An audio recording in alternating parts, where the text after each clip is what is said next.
কেউ বলে Pakistan super league PSL সেরা, আবার কেউ বলে ইন্ডিয়ান প্রিমিয়ার লিগ আইপিএল সেরা। আসুন আজকের এই ভিডিওতে খাতা কলমে আমরা দেখে নিব কোনটা পৃথিবীর সেরা লিগ। ওকে, আইপিএল শুরু হয়েছিল 2008 সালে, অন্যদিকে পিএসএল শুরু হয় 2016 সালে। আইপিএল 2025 সালে সব থেকে দামি ক্রিকেটার হচ্ছেন ঋষভ পান্ত, যার মূল্য ছিল 27 কোটি রুপি, যা বাংলা টাকা হিসাব করলে 38 কোটি টাকা। অন্যদিকে 2025 পিএসএল এর সব থেকে দামি ক্রিকেটার হচ্ছেন ডেভিড ওয়ার্নার, যার মূল্য হচ্ছে 3 কোটি টাকার কাছাকাছি।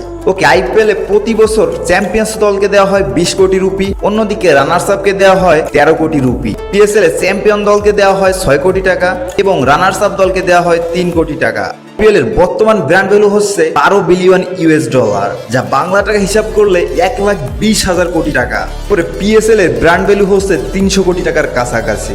আইপিএল এর সব থেকে সফল টিম হচ্ছে মুম্বাই ইন্ডিয়ান্স এবং চেন্নাই সুপার কিংস, যারা এখন পর্যন্ত 5টি করে আইপিএল ট্রফি জিতেছে। অন্যদিকে পিএসএল এর সব থেকে সফল টিম হচ্ছে ইসলামাবাদ ইউনাইটেড, যারা এখন পর্যন্ত 3টি পিএসএল ট্রফি জিতেছে। আইপিএল যেখানে দুনিয়ার সব থেকে বেস্ট প্লেয়াররা সুযোগ পায়, অন্যদিকে পিএসএল এ অবসরপ্রাপ্ত ক্রিকেটার এবং যেসব ক্রিকেটার আইপিএল এর সুযোগ পায় না তাদেরই দেখা যায়, যেমন ডেভিড ওয়ার্নার, জেসন হোল্ডাররা।